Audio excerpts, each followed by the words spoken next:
The Zephyrian warfleet moved through space like silent death.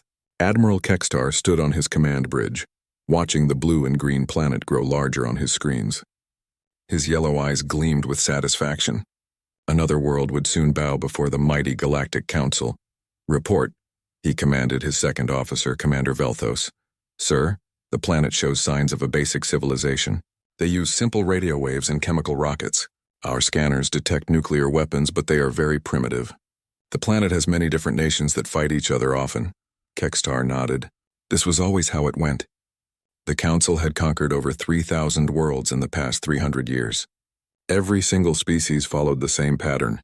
They would see the massive alien fleet and surrender immediately, or they would fight with their best weapons and lose quickly. "What do they call themselves?" he asked. "They call their species humans and their world Earth, sir. Population is about 8 billion. They have basic space technology, but nothing that could threaten our ships." The Admiral walked to the large viewing window. Earth looked so peaceful from space. Soon it would be another Council colony. The humans would work in the mines and factories, just like all the other conquered races. What Admiral Kextar did not know was that Captain Jake Morrison was watching his every move from a hidden base on Earth's moon. The human had been tracking the alien fleet for weeks using sensors that the Zephyrians could not detect. "Amy, are you getting all of this?" Jake asked his communications officer, Lieutenant Amy Brooks. "Yes, sir. I'm recording everything. Their ships use energy shields and plasma weapons. But Jake, there are 42 ships in that fleet. Each one is bigger than our largest aircraft carrier." Jake smiled coldly. "Let them think they're in charge. How long until Phase 1 begins?" "Dr. Carter says her team needs 6 more hours to finish the antimatter weapons. The lunar railguns are already loaded and ready." On Earth, Dr. Helen Carter worked in a secret laboratory buried deep under the Colorado mountains. She was putting the final touches on humanity's newest weapon. The aliens had no idea that humans had been preparing for this day for 50 years. It had started when a small alien scout ship crashed in Russia in 1975. The world's governments had worked together in secret to study the technology. They learned that Earth was not alone in the universe. They also learned that the universe was a very dangerous place. "Helen, how much longer?" asked General Peter Collins, the head of Earth's Secret Defense Program. 2 more hours, General. The antimatter containment system is almost ready. When we fire these torpedoes, those alien ships will learn that humans are not as helpless as they look." Meanwhile, Admiral Kextar was giving orders to his fleet. "Begin the standard intimidation pattern. I want all weapons powered up and shields at maximum. These humans need to see how hopeless their situation is." Commander Velthos carried out the orders. The massive alien ships moved into position around Earth. Each ship was over 2 miles long and armed with enough firepower to destroy entire cities. Their energy shields could stop any weapon that humans were supposed to have. But the aliens made their first big mistake. They thought that what they could see was all that humans possessed. Their scanners showed old-style rockets and simple satellites. They could not detect the quantum communication networks or the massive defense systems hidden all over the solar system. In a bunker under Washington, D.C., President Richard Hayes met with his top military leaders. They were watching the alien fleet on screens that the aliens could not detect. "Are we ready?" the president asked. "Yes, sir," replied General Collins. "The aliens think they're dealing with a primitive species. They have no idea what's coming." On the lunar base, Captain Morrison received a message from Earth. "Prometheus Base, this is Command. You are authorized to begin Operation Trojan Horse. Make them pay for threatening our world." Jake turned to his crew. "You heard the man. Amy, start broadcasting our fake surrender on all frequencies. Make it look good." Lieutenant Brooks began sending a message that appeared to come from the United Nations. The message begged the aliens for mercy and offered Earth's complete surrender. Hidden actors in a TV studio pretended to be world leaders pleading for their people's lives. Admiral Kextar received the message and laughed. "They surrender already? These humans are even weaker than I thought. Velthos, prepare the occupation force. Take 12 ships and begin landing procedures." "Sir, shouldn't we scan the planet more carefully? Our long-range sensors might have missed something important." "Nonsense," Kextar replied. "Look at their pathetic technology. They couldn't hurt our ships if they tried for 1,000 years." The commander did as he was ordered. 12 large ships left the main fleet and headed toward Earth's atmosphere. They lowered their shields to save power, confident that nothing on Earth could threaten them. Dr. Carter watched the alien ships approach on her screens. They're coming into range. All antimatter torpedoes are armed and ready. Captain Morrison opened a channel to every hidden human base in the solar system. All units, this is Prometheus Base. The aliens have taken the bait. When I give the signal, show them what happens when someone threatens Earth. The alien ships entered Earth's atmosphere in perfect formation. They had done this same thing hundreds of times before. Land some ships, destroy a few cities, and wait for the planet to surrender completely. But as Commander Velthos prepared to begin the attack, something impossible happened. His ship's alarm started screaming warnings. "Sir, I'm detecting massive energy signatures from the planet's surface and from the moon." "That's impossible," Velthos said. "Our scanner showed no advanced technology." The answer came in the form of a brilliant flash of light. The first antimatter torpedo struck his flagship before their computers could even register the attack. The explosion was brighter than the sun and completely destroyed the alien ship in seconds. "All ships, emergency shields. We're under attack." Commander Velthos screamed into his radio, but it was too late. 6 more antimatter torpedoes struck other alien ships. Each explosion lit up the sky like a new star. The human weapons were more powerful than anything the Galactic Council had ever seen. On the lunar base, Captain Morrison watched the alien ships burn in Earth's atmosphere. Phase 1 complete. Amy, send a message to Admiral Kextar. Tell him that humans don't surrender. The message reached the alien admiral's ship just as the lunar railguns opened fire. Solid metal projectiles traveling at nearly the speed of light smashed through the alien shields like they were made of paper. Admiral Kextar stared at his screens in shock. In 300 years of conquest, no primitive species had ever fought back like this. The humans had somehow hidden their true power until it was too late. "Sir," his tactical officer said with fear in her voice, "we've lost half the occupation force. Their weapons are unlike anything in our databases." For the first time in his long military career, Admiral Kextar felt real fear. The humans were not the primitive species they appeared to be. They were something far more dangerous. Admiral Kextar's bridge was filled with smoke and sparks. Half of his invasion fleet was gone, destroyed by weapons that should not exist. His hands shook as he stared at the tactical display showing the burning remains of his ships. "How many ships do we have left?" he asked his communications officer. 28 ships are still fighting ready, Admiral. But sir, the humans are jamming our long-range communications. We cannot contact the High Council." On Earth's moon, Major Steve Tucker smiled as he monitored the alien communications. His electronic warfare team had spent years studying captured alien technology. Now they were using that knowledge against its creators. "Their communication system is completely blocked," he reported to Captain Morrison. "They can't call for help or warn anyone about what they found here." Jake Morrison studied the tactical display. The remaining alien ships were trying to retreat to a safe distance, but they were still trapped in Earth's solar system. Dr. Carter's gravity field generator was working perfectly. "Amy, open a channel to all human forces," Jake ordered. "Tell them to begin Phase 2. Lieutenant Brooks sent the signal across the solar system. Hidden bases on Mars, Jupiter's moons, and the asteroid belt began powering up weapons that had been waiting for this moment for decades. On the Zephyrian flagship, Admiral Kexter was trying to understand what had gone wrong. His species had conquered 3,000 worlds. They had never faced a defeat like this. "Sir," said his tactical officer, "I'm reading massive energy signatures from across this entire solar system. The humans have weapons hidden everywhere." "That's impossible," Kextar replied. "Our advanced scouts reported a primitive civilization. They're supposed to have basic rockets and nuclear weapons, nothing more." "Admiral, I think our scouts were wrong. These humans have technology that's more advanced than ours in some ways." Kextar felt his stomach turn cold. If the humans had better technology, then the Galactic Council had made a terrible mistake. But it was too late to fix that mistake now. On Earth, President Hayes watched the battle from his secure bunker. General Collins stood beside him, both men watching as humanity's secret weapons revealed themselves for the first time. "How long have we been preparing for this?" the president asked. 53 years, sir, ever since that first scout ship crashed. We knew this day would come eventually. The universe is full of predators and Earth needed to be ready. And now we are." The general nodded. "More than ready, sir. We're about to show these aliens that humans are the most dangerous predators in the galaxy." Dr. Carter's voice came over the radio from her laboratory. "Mr. President, The antimatter production facility is running at full capacity. We can keep firing these torpedoes for weeks if we need to. What about the other weapons? President Hayes asked. The railguns have enough ammunition for a long battle. The plasma cannons are charging up now. And sir, we have one more surprise for these aliens. Captain Morrison opened fire with the lunar railguns again. The metal projectiles moved so fast that they appeared as streaks of light crossing space.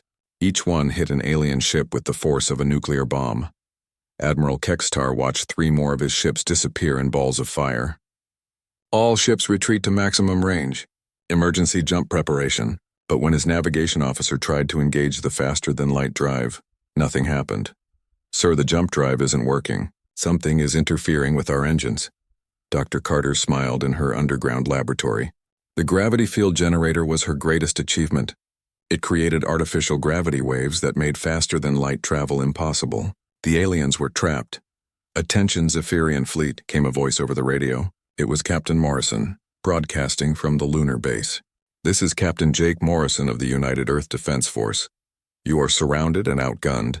Surrender now and we might let some of you live." Admiral Kextar could not believe what he was hearing. A primitive species was demanding his surrender. No one had ever dared to threaten the mighty Galactic Council before.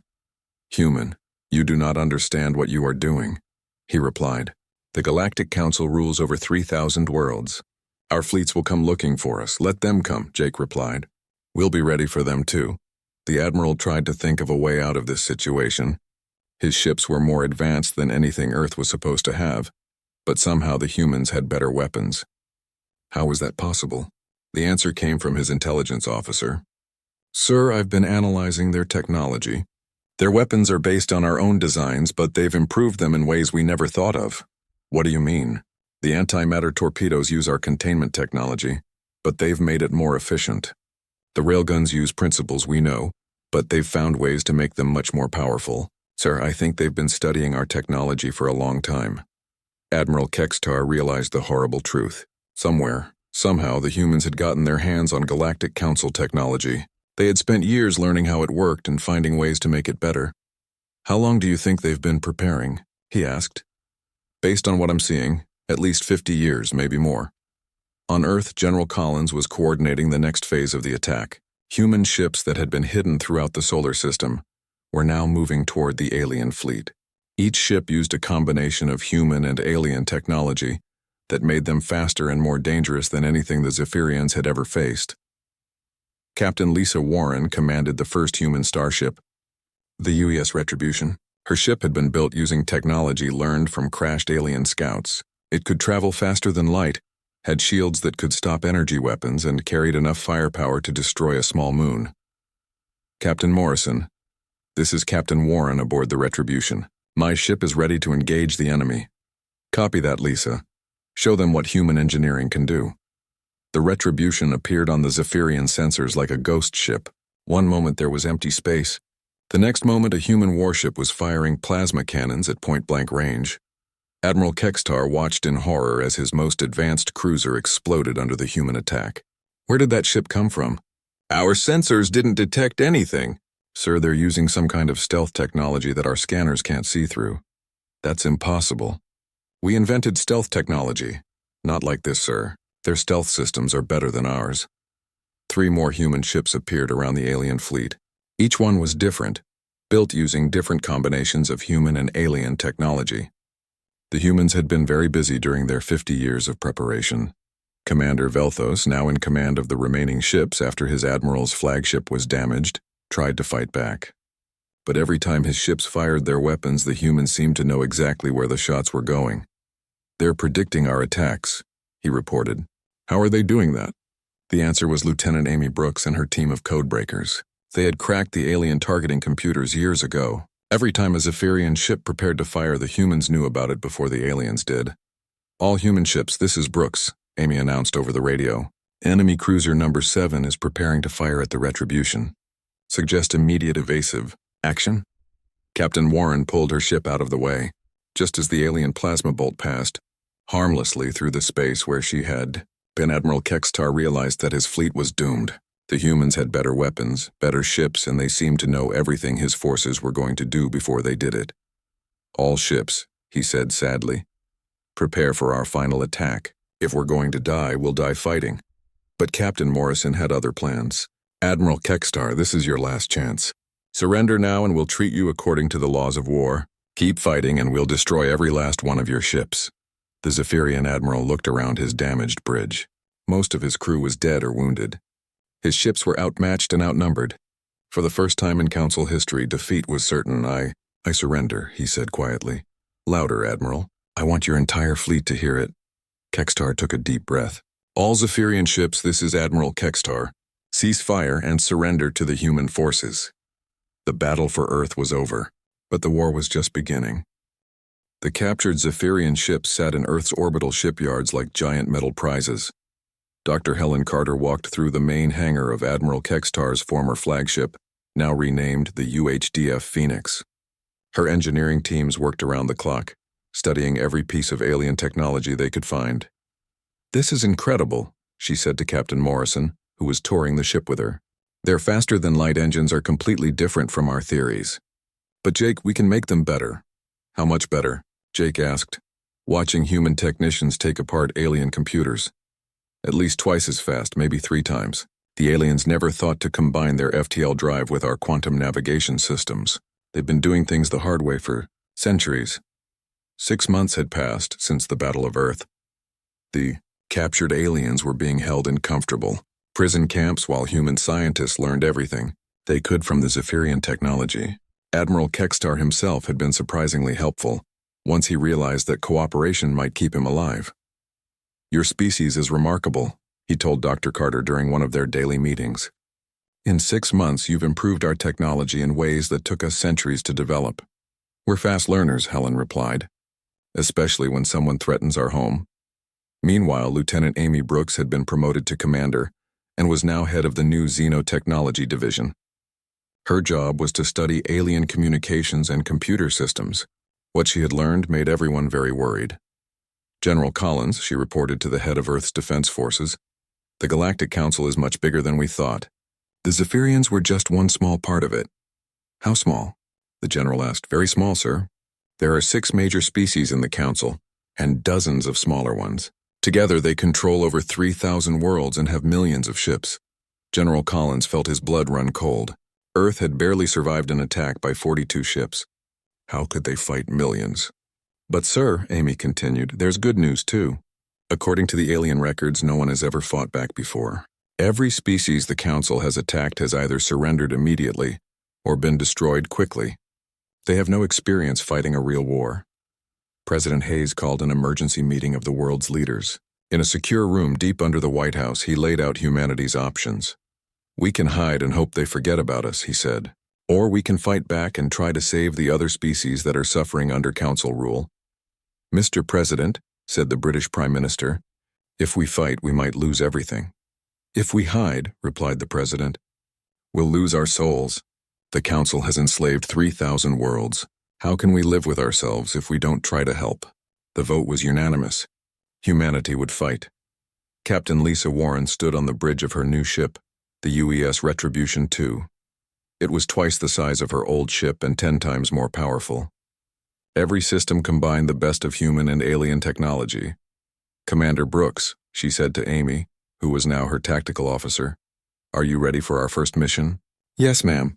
The Kepler 442 system has been under Zephyrian occupation for 8 months. The inhabitants are peaceful farmers who never hurt anyone. Then let's go free them. The human fleet had grown to 50 ships, all built with hybrid technology.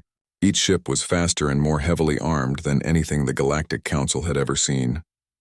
More importantly, each ship was crewed by humans who had learned to hate bullies. Captain Warren's fleet arrived at Kepler 442 using a new type of faster-than-light travel that Dr. Carter had invented. They appeared behind the planet's moon, completely invisible to the Zephyrian sensors. 12 enemy ships in standard occupation formation, reported Commander Brooks. They have no idea we're here. Good. Open a channel to the Zephyrian commander. Admiral Zektar was enjoying his morning meal when the impossible message reached his ship. This is Captain Lisa Warren of the United Earth Defense Force. You have exactly 60 seconds to leave this system before we destroy you. Impossible, he said to his communications officer. The humans were defeated months ago. This must be some kind of trick, sir. Should I respond?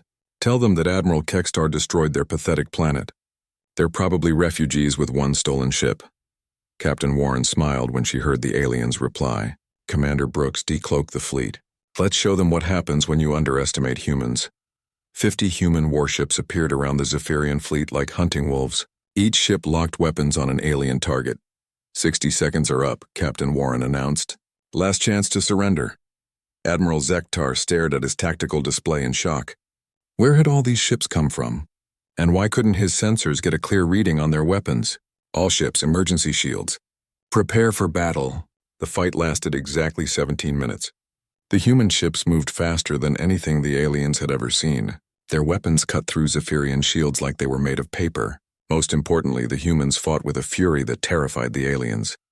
When it was over, Admiral Zektar's fleet was completely destroyed. Only his flagship survived, and only because Captain Warren wanted prisoners to interrogate. This is impossible, Zektar said, as human soldiers took him into custody. Kextar told us he destroyed your world. Admiral Kextar is currently our guest on Earth, Captain Warren replied. He's learning about human hospitality. You'll be joining him soon. But Warren wasn't finished. As the surviving alien ship limped away under human escort, she opened a communication channel that would be heard across half the galaxy. To all members of the Galactic Council, her voice rang out across space. This is humanity. You made a big mistake when you attacked our world. That mistake ends today. The message was broadcast on every frequency, carried by quantum relays to every corner of known space. For the first time in galactic history, someone was directly challenging the Council's authority. For 300 years, you've bullied peaceful worlds across the galaxy. You've destroyed cultures, enslaved billions of people, and convinced yourselves that being strong gives you the right to hurt others. But you never met a species like us. On the Council homeworld, the emergency session was already beginning. Representatives from 6 different species gathered to watch the impossible human transmission. This cannot be real, said Councillor Kilnara of the Hegemony. No primitive species has ever challenged us before. But sir, replied her aide, our forces at Kepler 442 have been completely destroyed. The humans have better ships and weapons than we thought possible. The Council had ruled the galaxy for 3 centuries through fear and overwhelming force. No one had ever successfully fought back before. They had no idea how to handle a species that refused to surrender. Meanwhile, Captain Warren continued her broadcast to the galaxy. You see, no one told you about humans. No one told you that we've spent our entire history fighting each other, learning how to win wars against impossible odds. No one told you that we consider freedom something worth dying for. Dr. Carter was already planning the next phase of humanity's campaign. In her laboratory, she was building weapons that would make the antimatter torpedoes look like firecrackers. How many worlds can we liberate with our current fleet? President Hayes asked during their daily briefing. At our current rate, we can free about 1 world per week, she replied. But Mr. President, I have an idea that could speed things up. What kind of idea? Instead of freeing worlds one at a time, we teach the enslaved species how to free themselves. We give them weapons and training, then let them fight their own oppressors. General Collins smiled. A rebellion. I like it. Captain Warren's fleet moved to their next target, the industrial world of Ross 128. The Zephyrians had enslaved the entire population and forced them to work in factories building ships for the Council. But this time, instead of simply destroying the occupation force, the humans did something different. They landed on the planet and began teaching the slaves how to fight. These are called rifles, explained Sergeant Bob Taylor to a group of freed slaves. Point them at the aliens and pull the trigger. It's that simple. Within days, the enslaved population was in open revolt. The Zephyrian garrison found themselves outnumbered 1,000 to 1 by angry people who had nothing left to lose. Word of the uprising spread across the galaxy faster than any ship could travel. On world after world, enslaved populations began to whisper about the humans who taught others how to fight back. The Galactic Council was facing something they had never encountered before. A species that not only refused to surrender, but actively encouraged others to rebel. How many uprisings are we facing now? Asked Councillor Kilnara during another emergency session.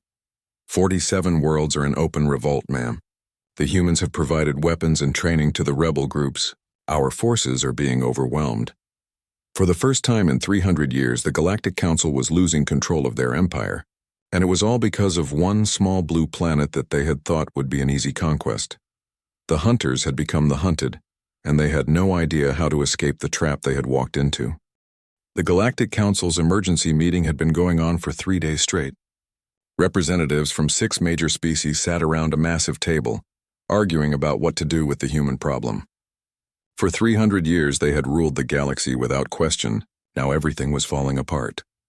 "The situation is getting worse every day," reported General Crixnell of the Zephyrian military. "The humans have liberated 87 worlds in the past 4 months. Each victory encourages more rebellions."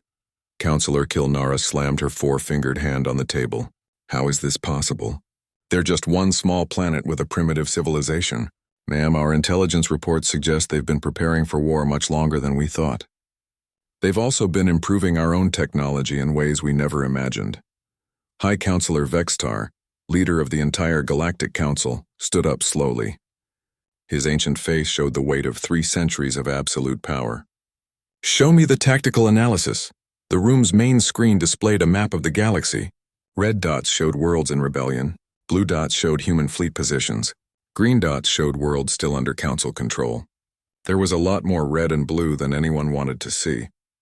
"The humans are using a new strategy," explained the military advisor. "They don't just attack our forces.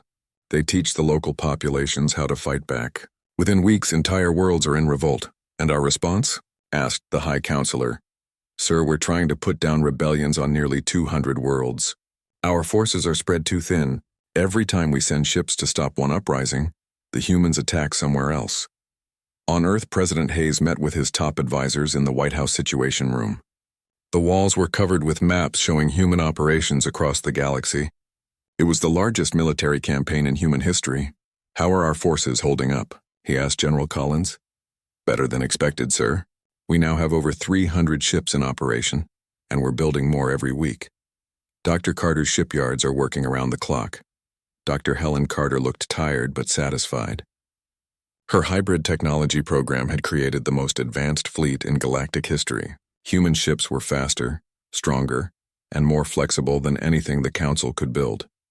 "The real success is the rebellion program," she said. "Instead of fighting the entire Council ourselves, we're teaching millions of enslaved people to fight for their own freedom." Commander Amy Brooks entered the room carrying a data pad full of intelligence reports. "Mr. President, we're intercepting Council communications. They're pulling ships back from the frontier to defend their core worlds." "Good," replied President Hayes. "That means our plan is working. How many worlds have we freed so far?" 112, sir. But the real number is higher because we're counting worlds that freed themselves after we showed them how." Captain Lisa Warren stood on the bridge of her flagship, watching the planet Tau Teti through the main screen. It was one of the Council's most important industrial worlds, building weapons and ships for the alien empire. Taking it would be a major blow to their war effort. "Commander Brooks, what's the situation?" she asked her tactical officer. 24 enemy ships in orbit plus defensive stations around the planet. The population is mostly enslaved workers from conquered worlds. "Perfect," signaled the other ships. "We're going to try something new." Instead of attacking immediately, Captain Warren opened a communication channel to the entire planet. Her message was broadcast on every frequency, reaching millions of enslaved workers in the factories below. "People of Tau Ceti, this is Captain Lisa Warren of the human fleet. We know you've been forced to work for the Council against your will. Today that ends. We're going to teach you how to fight back." The response was immediate. Work stopped in factories across the planet as enslaved beings listened to the impossible message. Someone was offering to help them fight their oppressors. Admiral Nexvor, commanding the orbital defense fleet, watched in horror as his tactical displays lit up with human ships. But something was different this time. The humans weren't attacking the orbital stations. "Sir, the human ships are landing on the planet's surface. They're not engaging our fleet." "What are they doing?" "Unknown, sir. Our ground forces report that humans are distributing weapons to the slave workers." Within hours, Tau Ceti was in chaos. Human soldiers moved through the factory districts, teaching enslaved aliens how to use rifles, explosives, and communication equipment. The planet's garrison found themselves facing armed rebellion from millions of angry workers. "This is brilliant," said Sergeant Bob Taylor, as he watched former slaves storm a council command post. Instead of conquering worlds, we're helping them conquer themselves. The rebellion on Tau Ceti succeeded in just 2 days. The planet's orbital defenses surrendered when they realized their own ground forces had joined the uprising. Admiral Nexvor found himself a prisoner of the people he had been oppressing. But the real victory was the message it sent across the galaxy.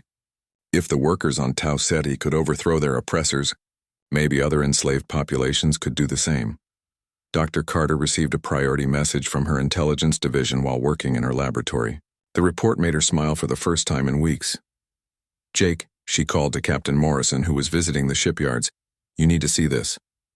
"What is it, Helen?" "Council fleet movements. They're pulling ships back from dozens of systems to protect their home worlds. They're scared." "Good. Fear makes people make mistakes. How many ships are they moving?" "Over 1,000, according to our intercepts. They're abandoning frontier worlds to defend their core territory." Captain Morrison studied the intelligence report. The Council was doing exactly what human military doctrine said they would do. When faced with multiple threats, they were concentrating their forces to protect what they thought was most important. "Helen, how many more ships can we build in the next 6 months? With the new shipyards on Mars and Luna? Maybe 500 more. Why? Because I think it's time to end this war. The Council is pulling back to defend their home systems. That means they're ready for the final battle." President Hayes authorized the largest military operation in human history. Operation Galactic Freedom would combine every human ship, every Allied fleet, and every rebel force into one massive campaign to destroy the Galactic Council forever. The preparation took 4 months. Human shipyards worked day and night building new vessels. Rebel forces across the galaxy received better weapons and training. Most importantly, the freed worlds began contributing their own ships and soldiers to the human cause. Captain Warren now commanded a fleet of over 800 ships. Half were human vessels, but the rest came from liberated worlds whose people wanted revenge against the Council. "It's amazing," she said to Commander Brooks as they reviewed the fleet roster. 6 months ago, we were fighting alone. Now we have allies from across the galaxy." "The Council created their own enemies," Amy replied. "Every world they conquered, every species they enslaved, they were creating people who would fight back eventually." The final phase of the war began when human intelligence discovered the location of the Council's main fleet. Over 2,000 ships were gathered around the Rigel system, protecting the Council's home worlds. "That's where we need to go," President Hayes told his military leaders. "If we can defeat their main fleet, the war is over." "Sir," said General Collins, "our fleet is good, but we're still outnumbered more than 2 to 1. Dr. Carter smiled. "General, you're thinking like a traditional military commander. We're not going to fight them ship to ship." "What do you mean?" "We're going to do what humans do best. We're going to cheat." The human plan was simple but brilliant. Instead of attacking the Council fleet directly, they would use their new quantum communication technology to coordinate rebellions on every Council world at the same time. "While their fleet is busy protecting Rigel," explained Dr. Carter, "their homeworlds will be in revolt. They'll have to choose between fighting us or saving their own planets." Commander Brooks had spent weeks preparing for this moment. Her communication teams had secret contacts on hundreds of Council worlds, all waiting for the signal to begin their uprisings. "All rebel forces report ready," she announced to the human command staff. "When we give the word, 300 worlds will rise up simultaneously." Captain Morrison looked at the tactical display showing the positions of all human and allied forces. After 50 years of preparation and 6 months of war, humanity was ready for the final battle. "Signal all ships," he ordered. "Operation Galactic Freedom begins now." Across the galaxy, the largest rebellion in history began. On world after world, enslaved populations rose up against their oppressors. Human advisors who had been secretly landed months earlier provided weapons, training, and coordination. The Galactic Council's perfect empire began to crumble as the people they had oppressed for centuries finally fought back. High Counselor Vextar stood in his command center, watching his empire burn. The massive display screens showed red warning lights from across the galaxy. 300 worlds were in open rebellion. His fleet was trapped at Rigel, unable to help any of them. "Sir," his aide said nervously, "we're receiving surrender requests from 74 sectors. Our local commanders can't handle the uprisings. How is this possible?" Vextar asked, his voice filled with 3 centuries of arrogance finally cracking. We rule 3,000 worlds. How can one primitive planet cause all of this? The answer came from across space as Captain Lisa Warren's voice echoed through the Council's communication systems. Her message was being broadcast on every frequency, reaching every world in the galaxy. People of the galaxy, she began, her words carrying hope to billions of enslaved beings. This is Captain Lisa Warren of the United Earth Defense Force. Today, 300 years of oppression ends forever. On his flagship, Admiral Kextar listened to the human broadcast from his comfortable prison cell. 6 months of captivity had taught him to respect his captors. He almost felt sorry for his former colleagues. They still don't understand, he said to his guard, Sergeant Taylor. They think this is about military strength. What's it really about, Admiral? Bob asked, genuinely curious about the alien's perspective.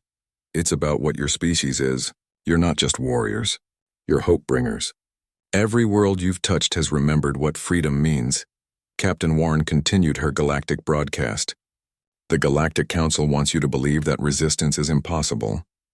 They want you to think that their power is absolute. But we're here to tell you something they never wanted you to know. In the Council Command Center, Vexitar watched his tactical displays with growing horror. The human fleet was approaching Rigel, but that wasn't what terrified him. What scared him was the realization that his own worlds were abandoning him. Sir, reported his military commander, 18 sector governors have declared independence. They're refusing to send reinforcements. Traitors! Vextar screamed. Execute them all. Sir, we can't. The governors have the support of their local populations. If we attack them, we'll just create more rebellions. Dr. Helen Carter monitored the battle from her command ship, the UES Freedom. Her scanners showed the Council fleet trying to maintain formation as panic spread through their ranks. Jake, she said to Captain Morrison, their fleet is starting to break apart.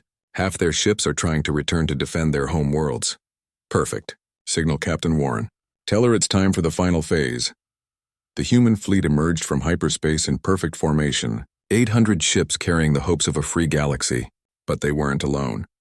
Behind them came allies from every world the humans had liberated. Former slaves who had learned to fight, peaceful farmers who had been pushed too far, scientists and teachers and artists who believed that freedom was worth dying for.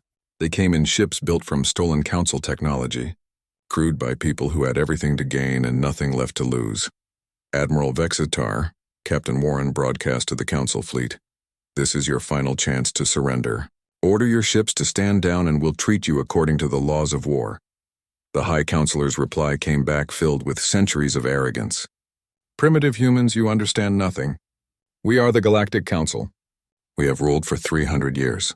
We will crush you as we have crushed everyone else.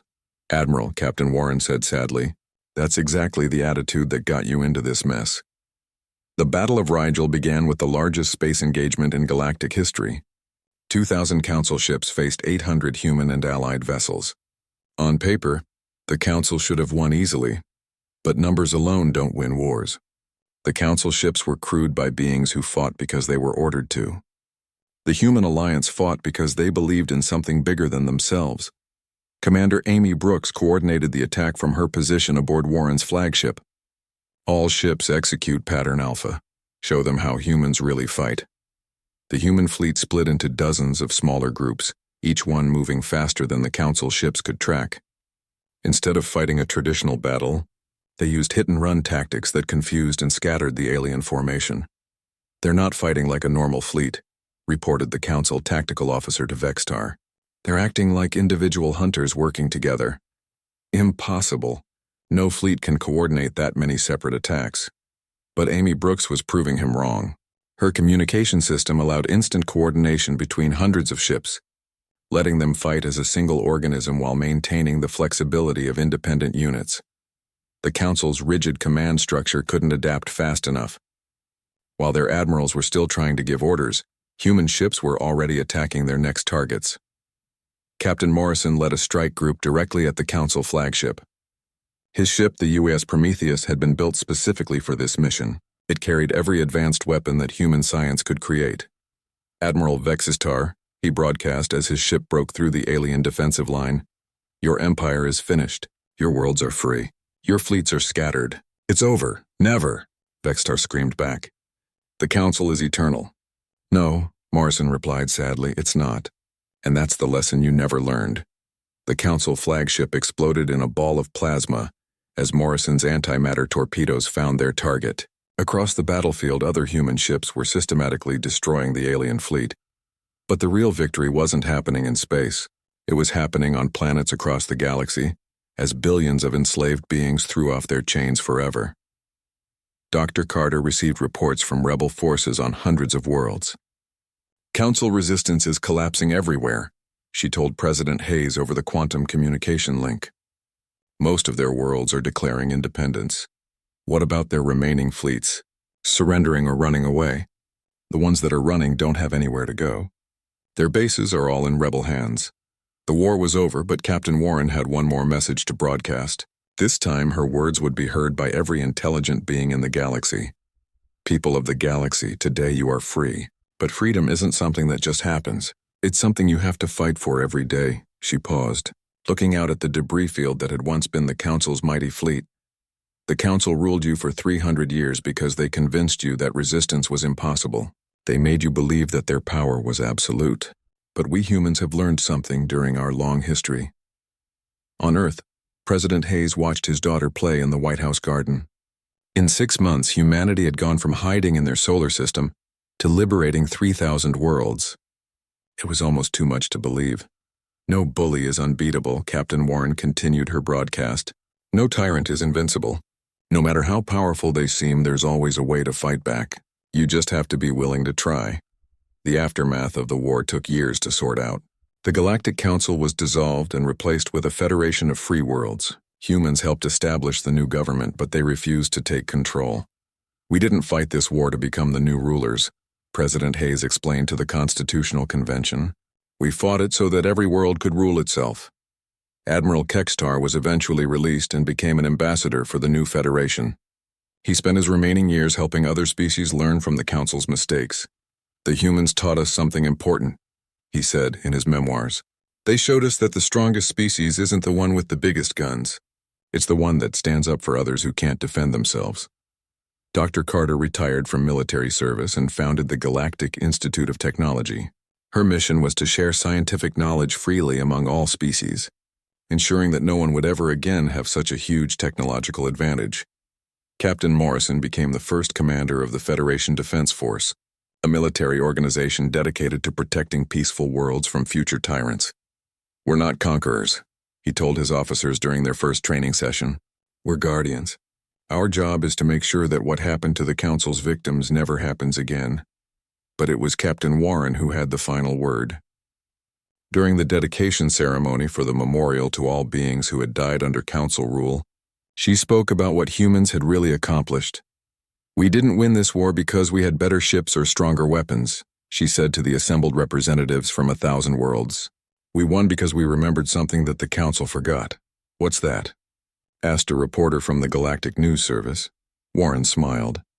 We remembered that every person deserves to be free, and we were willing to fight to make that happen. The memorial bore a simple inscription in 1,000 languages. Here lies the Galactic Council, which ruled through fear and fell to hope. May no one ever forget that freedom is worth fighting for. And across the galaxy, on worlds that had been enslaved for centuries, children played freely under alien suns. They would grow up in a universe where bullies could be defeated and tyrants could be overthrown, all because nobody had told the Council about humans until it was far too late. The galaxy had learned that humanity's greatest weapon wasn't their technology or their military tactics. It was